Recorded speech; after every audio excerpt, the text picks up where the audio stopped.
नमस्कार। भगवत गीता पर हमारी बातचीत में आज हम 10वें अध्याय को समझेंगे। परम तत्व का ऐश्वर्य। आज इसी पर बात करेंगे। बिल्कुल। और हम भगवत गीता यथारूप के आधार पर ये समझने की कोशिश करेंगे कि कृष्ण अपने दिव्य ऐश्वर्य, अपनी महानता को कैसे बताते हैं और कैसे वो ही हर चीज के परम स्रोत है। हाँ, और ये सवाल तो शायद सबके मन में आता है ना, कि ये जो इतनी बड़ी सृष्टि है, इसका स्रोत क्या है, इतनी भव्यता कहाँ से आई। तो चलिए इस अध्याय से समझते हैं। शुरुआत में कृष्ण अर्जुन से कहते हैं। हाँ, कहते हैं कि तुम मेरे प्रिय मित्र हो, इसलिए मैं तुम्हें और भी गहरा ज्ञान दूंगा, जो पहले बताया उससे भी श्रेष्ठ। अच्छा। और यहीं पे वो शब्द आता है भगवान। इसकी एक बहुत साफ परिभाषा है, पराशर मुनि ने दी है। क्या है वो? भगवान मतलब वो सत्ता जिसमें 6 ऐश्वर्य पूरी तरह से हों। संपूर्ण बल, यश, धन, ज्ञान, सौंदर्य और त्याग, मतलब सब कुछ परफेक्ट। कमाल है। ये सोचना ही अद्भुत है कि ये सब एक ही जगह, संपूर्णता में। अच्छा, तो कृष्ण अर्जुन को और ज्ञान देने वाले हैं। फिर वो कहते हैं कि देवता और महर्षि भी उनके उद्गम को पूरी तरह नहीं जानते। ये क्यों? हाँ, क्योंकि वो कहते हैं कि मैं ही तो देवताओं और ऋषियों का भी आदि कारण हूँ, तो वो अपने स्रोत को पूरी तरह कैसे जानेंगे। अच्छा। और ये बात अहम है। मतलब सिर्फ दिमागी कसरत से या तर्क से परम सत्य को पूरी तरह नहीं पकड़ा जा सकता। जैसा तात्पर्य में भी है कि सीमित बुद्धि से लोग ज्यादा से ज्यादा निराकार ब्रह्म तक सोच पाते हैं। कृष्ण को समझने के लिए उनकी कृपा चाहिए, उनके शब्दों पर श्रद्धा चाहिए। वो हमारी सोच से परे हैं, अचिंत्य हैं, पर फिर भी जाने जा सकते हैं, एक अलग तरीके से। और इसी से जुड़ा है शायद अगला श्लोक, तीसरा, जहां कृष्ण कहते हैं कि जो उन्हें अजन्मा, अनादि और सब लोगों का स्वामी जानता है, वो मोह से परे हो जाता है, पापों से मुक्त हो जाता है। यहाँ अज शब्द है, अजन्मा। हाँ, अज। इसका मतलब जीवों के लिए भी वही है क्या? क्योंकि आत्मा भी तो अजन्मा है। ये बहुत अच्छा सवाल है। देखिए, व्याख्या में ये साफ किया है, आत्मा भी अज है, सही बात है, जन्म नहीं होता उसका, लेकिन वो शरीर बदलती रहती है ना? जन्म मृत्यु के चक्कर में फंसी है। हाँ। पर भगवान कृष्ण का मामला अलग है। उनका शरीर दिव्य है, वो बदलता नहीं। वो जब आते भी हैं पृथ्वी पर, तब भी अजन्मा ही रहते हैं। वो अपनी योग माया शक्ति के अधीन है, भौतिक प्रकृति के नहीं। तो कृष्ण का अज होना आत्मा से अलग है, परम है। और लोक महेश्वरम, मतलब सभी लोकों के परम कंट्रोलर। समझ गया। तो कृष्ण अजन्मा, अनादि, सबके स्वामी। इसके बाद वो बताते हैं कि दुनिया में जो भी गुण या चीजें दिखती हैं, वो सब उन्हीं से पैदा होती हैं। श्लोक 4 और 5 में तो लंबी लिस्ट है। हाँ, बुद्धि, ज्ञान, असम्मोह यानी कंफ्यूजन से मुक्ति, क्षमा, सत्यता, इंद्रियों पर कंट्रोल, मन पर कंट्रोल, सुख दुख, जन्म मृत्यु, डर, अभय, अहिंसा, समता, संतोष, तप, दान, यश, अपयश, सब कुछ। मतलब कृष्ण कहते हैं ये सब उन्हीं से उत्पन्न होते हैं। हाँ, वो कहते हैं कि ये सारे विविध भाव मुझसे ही उत्पन्न होते हैं। और उनकी व्याख्याएं भी बहुत गहरी हैं। जैसे ज्ञान सिर्फ जानकारी नहीं, आत्मा पदार्थ का फर्क समझना है। अच्छा। असम्मोह, मतलब जब आप सुख दुख, अच्छे बुरे के द्वंद्व से ऊपर उठकर सच को समझने लगते हैं। सत्यम, मतलब सच को वैसे ही कहना, दूसरों के भले के लिए, चाहे कड़वा लगे। और अहिंसा। अहिंसा का मतलब सिर्फ मारना पीटना नहीं, किसी को मानसिक कष्ट देना या किसी की आध्यात्मिक उन्नति रोकना, वो भी हिंसा है। अरे वाह, ये तो बहुत व्यापक परिभाषा है। और समता, मतलब अटैचमेंट और डिटैचमेंट से परे होना। तुष्टि, मतलब जो मिले उसमें खुश रहना। तो ये सब गुण अच्छे या बुरे लगने वाले स्रोत कृष्ण ही हैं। हाँ, मूल स्रोत वही हैं। मतलब ऐसा नहीं कि वो सीधे हर बुरी चीज करा रहे हैं। जीव अपने कर्मों से इन गुणों को विकसित करते हैं। पर इन सब के प्रकट होने की जो शक्ति है, जो संभावना है, उसका आधार कृष्ण ही है। सब कुछ उन्हीं से आ रहा है। इसके बाद कृष्ण सृष्टि की बात करते हैं। 7 महर्षि, उनसे पहले 4 और ऋषि, सनक आदि। और मनु, ये सब उनके मन से पैदा हुए और इन्हीं से दुनिया बढ़ी। हाँ, बिल्कुल। और एक दिलचस्प बात है तात्पर्य में, ब्रह्मा जी जो पहले जीव हैं, उन्हें पितामह यानी दादा कहा जाता है, और कृष्ण को प्रपितामह, परदादा। अच्छा। क्योंकि ब्रह्मा भी कृष्ण से ही आए। हाँ, ये एक तरह से कॉस्मिक फैमिली ट्री है। ठीक है। तो ये सब जानने का फायदा क्या है? मतलब कृष्ण के ऐश्वर्य और वो हर जगह हैं, ये समझने का नतीजा क्या है? श्लोक 7 कहता है कि जो ये जान लेता है वो पक्की भक्ति में लग जाता है, बिना डाउट के। बिल्कुल, ये बहुत ज़रूरी पॉइंट है। सिर्फ मान लेना कि भगवान महान है शायद काफ़ी नहीं है। जब हम ये समझते हैं कि कैसे महान है, कि अरे वो तो हर चीज़ के स्रोत हैं, हर गुण उनसे है, पूरी सृष्टि उनकी शक्ति है, तब दिल में अपने आप श्रद्धा और समर्पण आता है। ये ज्ञान भक्ति को मजबूत करता है। ये सिर्फ इमोशन नहीं है, ये समझ पर टिकी हुई श्रद्धा है। और फिर आता है 10वें अध्याय का वो शायद सबसे जाना माना श्लोक 8वां। मैं ही समस्त आध्यात्मिक और भौतिक जगतों का कारण हूं। हर वस्तु मुझसे ही उत्पन्न होती है। जो बुद्धिमान ये जान लेते हैं वो मेरी भक्ति करते हैं। हाँ, ये फंडामेंटल ट्रूथ है और सारे वेद शास्त्र यही बात कहते हैं। तात्पर्य में अथर्ववेद, नारायण उपनिषद का जिक्र है कि कैसे सृष्टि की शुरुआत में कृष्ण या नारायण ने ही ब्रह्मा को ज्ञान दिया, उन्हीं से सब देवता, सब प्राणी निकले। तो जो शास्त्रों से, गुरु से ये समझ ले, वही असल में बुद्ध या बुद्धिमान है। हाँ, बिल्कुल। और जो कृष्ण को साधारण इंसान समझता है, उसे शास्त्रों में मतलब ना समझ कहा गया है। और ऐसे जो बुद्धिमान भक्त हैं, उनके लक्षण क्या हैं? श्लोक 9 बताता है कि उनका मन, उनके प्राण सब कृष्ण में लगे रहते हैं। वो हमेशा कृष्ण की बातें करते हैं, एक दूसरे को बताते हैं और इसी में उन्हें बड़ा संतोष और आनंद मिलता है। ये शुद्ध भक्ति का एक बहुत जीवंत चित्र है। ऐसे भक्तों का मन कृष्ण के अलावा कहीं लगता ही नहीं। वो बस हर समय भगवान के गुण, उनकी लीलाएं, इसी चर्चा में डूबे रहते हैं। हाँ, तात्पर्य में भक्ति लता का एक बड़ा सुंदर उदाहरण है। जैसे बीज बोकर पानी देने से पौधा बढ़ता है, वैसे ही गुरु से भक्ति का बीज मिलता है। फिर भगवान के नाम, उनकी लीलाओं को सुनने और गाने से, मतलब श्रवण कीर्तन से, ये भक्ति की बेल बढ़ती जाती है। और ये बेल बढ़ते बढ़ते कहाँ तक जाती है? ये इतनी शक्तिशाली होती है कि ये भौतिक दुनिया की सीमाएं लांघकर आध्यात्मिक आकाश में पहुंच जाती है और आखिर में गोलोक वृंदावन में कृष्ण के चरणों में आश्रय लेती है। ये भक्ति की सबसे ऊंची अवस्था है। अद्भुत। और ऐसे भक्तों की कृष्ण खास मदद भी करते हैं। श्लोक 10 में बुद्धि योग की बात है। कृष्ण कहते हैं कि जो हमेशा प्यार से मेरी सेवा में लगे रहते हैं, उन्हें मैं वो समझ देता हूं जिससे वो मुझ तक पहुंच सकें। हाँ, बुद्धि योग।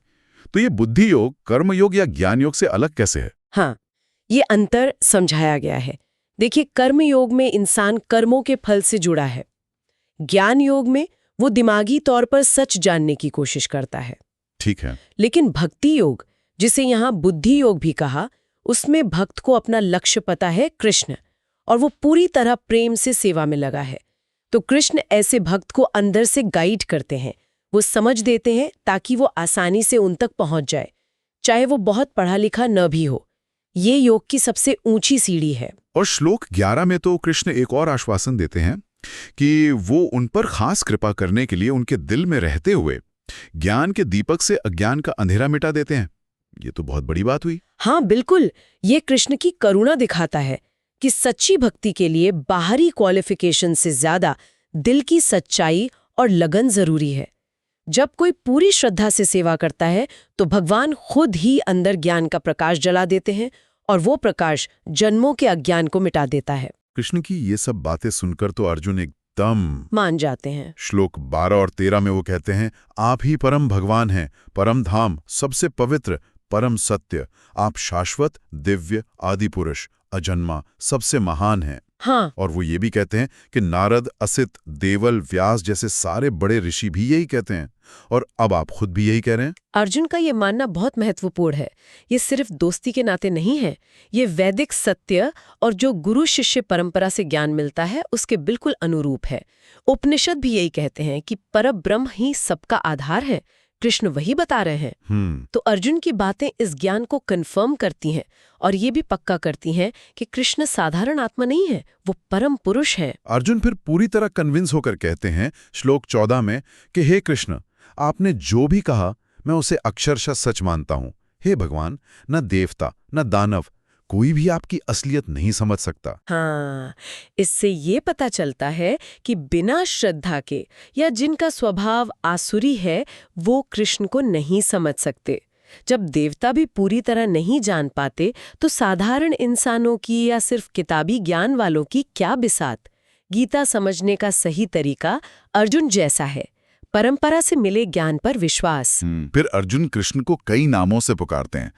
पुरुषोत्तम, सबसे उत्तम पुरुष, भूत भावन, सबके स्रोत, भूतेश, सबके स्वामी, देव, देवताओं के भी देव, जगतपते, जगत के स्वामी। ये सब नाम उनकी सुप्रीम पोजीशन को दिखाते हैं ना। हाँ, बिल्कुल। ये दिखाता है कि अर्जुन अब कृष्ण के ऐश्वर्य को अलग अलग एंगल से समझ रहे हैं। कोई उन्हें निराकार ब्रह्म समझ सकता है, कोई सबके दिल में बैठा परमात्मा, लेकिन उन्हें परम व्यक्ति पुरुषोत्तम के रूप में जानना सबसे ऊंचा ज्ञान है, और अर्जुन यहाँ वही कर रहे हैं। अब जब अर्जुन को कृष्ण की परम स्थिति का यकीन हो गया तो उनकी जिज्ञासा और बढ़ जाती है। वो कृष्ण से पूछते हैं श्लोक 16 में कि आप अपनी उन दिव्य विभूतियों के बारे में विस्तार से बताइए जिनसे आप सारे लोकों में फैले हुए हैं। और ये सवाल अर्जुन सिर्फ अपने लिए नहीं पूछ रहे। तात्पर्य बताता है कि ये आम लोगों के लिए है, ताकि सब समझ सकें कि भगवान इस दुनिया की चीजों में कैसे मौजूद हैं, कैसे उनका ध्यान किया जा सकता है। इसीलिए वो आगे पूछते हैं श्लोक 17 में, हे परम योगी, मैं कैसे लगातार आपका चिंतन करूं, आपको कैसे जानूं, किन किन रूपों में आपको याद किया जाना चाहिए। हाँ, यहाँ अर्जुन कृष्ण को योगिन कहते हैं, क्योंकि कृष्ण अपनी योग माया शक्ति से कभी दिखते हैं, कभी छिपे रहते हैं। जो लोग दुनियादारी में फंसे हैं, वो सीधे कृष्ण के आध्यात्मिक रूप का ध्यान शायद ना कर पाएं। अच्छा, तो अर्जुन पूछ रहे हैं कि दुनिया की किन खास चीजों में, किन शक्तियों में कृष्ण की झलक देखकर उनका ध्यान करें। अर्जुन की सुनने की इच्छा तो जैसे खत्म ही नहीं हो रही। श्लोक 18 में वो कहते हैं, हे जनार्दन, अपनी योग शक्ति और ऐश्वर्य के बारे में फिर से बताइए विस्तार से। मैं आपके बारे में सुनकर कभी थकता नहीं, जितना सुनता हूं उतना ही आपके वचनों का अमृत पीना चाहता हूं। ये सच्चे भक्त का लक्षण है। दुनिया की बातें सुन सुनकर तो इंसान बोर हो जाता है ना, लेकिन भगवान की कथा अमृत जैसी है, हमेशा नई लगती है और प्यास बढ़ाती है। तो अब कृष्ण तैयार होते हैं अपनी विभूतियां बताने के लिए। वो कहते हैं श्लोक 19 में कि हाँ, मैं तुम्हें अपनी मुख्य विभूतियां बताऊंगा, प्राधान्यतः, क्योंकि मेरे विस्तार का तो कोई अंत ही नहीं है। हाँ, ये प्राधान्यतः शब्द जरूरी है। कृष्ण साफ कर रहे हैं कि वो बस कुछ खास उदाहरण दे रहे हैं। उनकी पूरी महिमा जानना तो असंभव है। और विभूति मतलब वो असाधारण शक्तियां या मैनिफेस्टेशंस, जिनसे वो इस दुनिया को कंट्रोल करते हैं और जिनमें उनकी खास झलक मिलती है। बात से श्लोक 20 में कृष्ण कहते हैं, हे अर्जुन, मैं सभी जीवों के हृदय में स्थित परमात्मा हूं। मैं ही सभी प्राणियों का आदि, मध्य और अंत हूं। ये गीता के सबसे गहरे सत्यों में से एक है। परमात्मा रूप में कृष्ण हर जीव के अंदर है। वही सृष्टि के स्रोत है, पालक है और संहारक भी। तात्पर्य में 3 तरह के विष्णु अवतारों का जिक्र है जो सृष्टि चलाते हैं। मतलब कृष्ण ही वो मूल शक्ति हैं जो इस भौतिक जगत को चला रही हैं। इसके बाद कृष्ण अपनी विभूतियों के बहुत सारे उदाहरण देते हैं। जैसा उन्होंने कहा, ये अनंत हैं, पर कुछ मुख्य बताएं। शायद हम सबको न गिने, पर कुछ खास कैटेगरीज देखें ताकि अंदाजा लगे कि वो कहाँ हैं। हाँ बिल्कुल, जैसे वो प्रकृति की जो महान चीजें हैं उनमें अपनी झलक दिखाते हैं। आदित्यों में विष्णु, प्रकाशों में चमकता सूरज, नक्षत्रों में चांद, जलाशयों में सागर, स्थिर चीजों में हिमालय पर्वत। हाँ, फिर वेदों में वो सबसे मधुर सामवेद हैं। यज्ञों में सबसे शुद्ध जप यज्ञ, यानी भगवान के नामों का कीर्तन। ध्वनियों में पवित्र ओम। ये आध्यात्मिक शक्तियों में उनकी मौजूदगी हुई। हाँ, फिर वो महत्वपूर्ण रोल्स और पावर्स में भी हैं। देवताओं में इंद्र, पुरोहितों में बृहस्पति, सेनापतियों में कार्तिकेय, रुद्रों में शिव, महर्षियों में भृगु, सिद्ध पुरुषों में कपिल मुनि। यहाँ तक कि शस्त्रों में इंद्र का वज्र और शस्त्र चलाने वालों में भगवान राम। बिल्कुल, और जीवन के मूल तत्वों में भी। प्राणियों में चेतना, इंद्रियों में मन, पेड़ों में पवित्र बरगद का पेड़ अश्वत्थ, नदियों में पवित्र गंगा। और ये भी दिलचस्प है कि वो कुछ ऐसी चीजों में भी अपनी शक्ति बताते हैं जो हमें नेगेटिव लग सकती हैं, जैसे दैत्यों में भक्त प्रहलाद। हाँ, जो दैत्य कुल में होकर भी भक्त थे। और दमन करने वालों में काल यानी समय, जो सब कुछ खत्म कर देता है। और छल कपट में जुआ। हाँ, इसका मतलब ये है कि हर शक्ति, चाहे उसका इस्तेमाल अच्छा हो या बुरा, मूल रूप से उन्हीं से आती है। वो सर्वव्यापी है। वो मानवीय गुणों में भी हैं। स्त्रियों के 7 उत्तम गुण कीर्ति, श्री, वाक, स्मृति, मेधा, धृति, क्षमा। ज्ञानियों का ज्ञान, तेजस्वियों का तेज, विजय, उद्यम, बलवानों का बल। और अपने भक्तों और परिवार में भी। वृष्णिवंशों में वासुदेव मतलब बलराम जी का संकेत है, पांडवों में स्वयं अर्जुन, मुनियों में वेदव्यास। ये तो कुछ ही झलकियां हैं, लेकिन फिर कृष्ण एक बहुत बहुत महत्वपूर्ण बात कहते हैं श्लोक 39 में। हे अर्जुन, मैं ही समस्त सृष्टि का जनक बीज हूं। ऐसा कोई चर या अचर प्राणी नहीं है जो मेरे बिना अस्तित्व में रह सके। ये तो जैसे सब कुछ समेट लिया। एकदम सही कहा, यही क्रक्स है। हर चीज का वजूद कृष्ण की शक्ति पर टिका है। उनके बिना कुछ भी नहीं है। जो भी अस्तित्व में है उसका बीज, उसका आधार कृष्ण ही है। इतने सारे उदाहरण देने के बाद कृष्ण फिर से दोहराते हैं श्लोक 40 में, हे शत्रु विजयी अर्जुन, मेरी दिव्य विभूतियों का कोई अंत नहीं है। मैंने जो कुछ तुमसे कहा है वो तो मेरी अनंत विभूतियों की एक झलक मात्र है। हाँ, ये याद दिलाता है कि हम बस सतह को छू रहे हैं। उनकी असली महिमा तो असीम है। और फिर श्लोक 41 में वो कहते हैं कि दुनिया में जो भी ऐश्वर्य वाली, सुंदर या तेजस्वी चीज है, उसे उनके तेज के एक छोटे से अंश, एक स्फुलिंग से उत्पन्न समझो।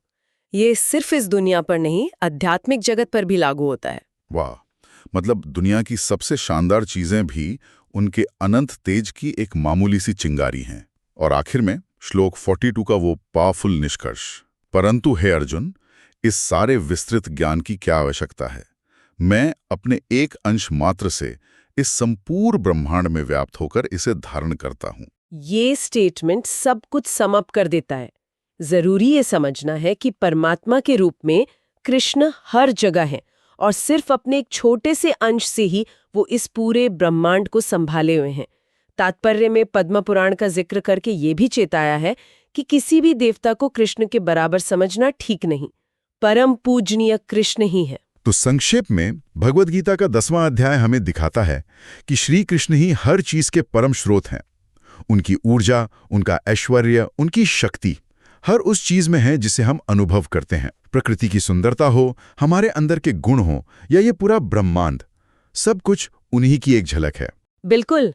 और ये सब जानने के बाद एक सवाल शायद मन में उठता है, सोचने के लिए, कि अगर दुनिया की सबसे महान चीजें भी दिव्यता की बस एक चिंगारी हैं, तो ये समझ हमारे अपने जीवन को, दुनिया में अपनी जगह को देखने के नजरिए को कैसे बदल सकती है? क्या ये जानना कि हमारी बुद्धि, हमारा धैर्य, यहाँ तक कि ये जो समय बह रहा है, इन सब का स्रोत भी वही एक परम शक्ति है, ये हमारे रोजमर्रा के अनुभवों को कैसे प्रभावित कर सकता है? ये वाकई बहुत गहरे सवाल हैं सोचने के लिए। इस चर्चा में हमारे साथ रहने के लिए धन्यवाद।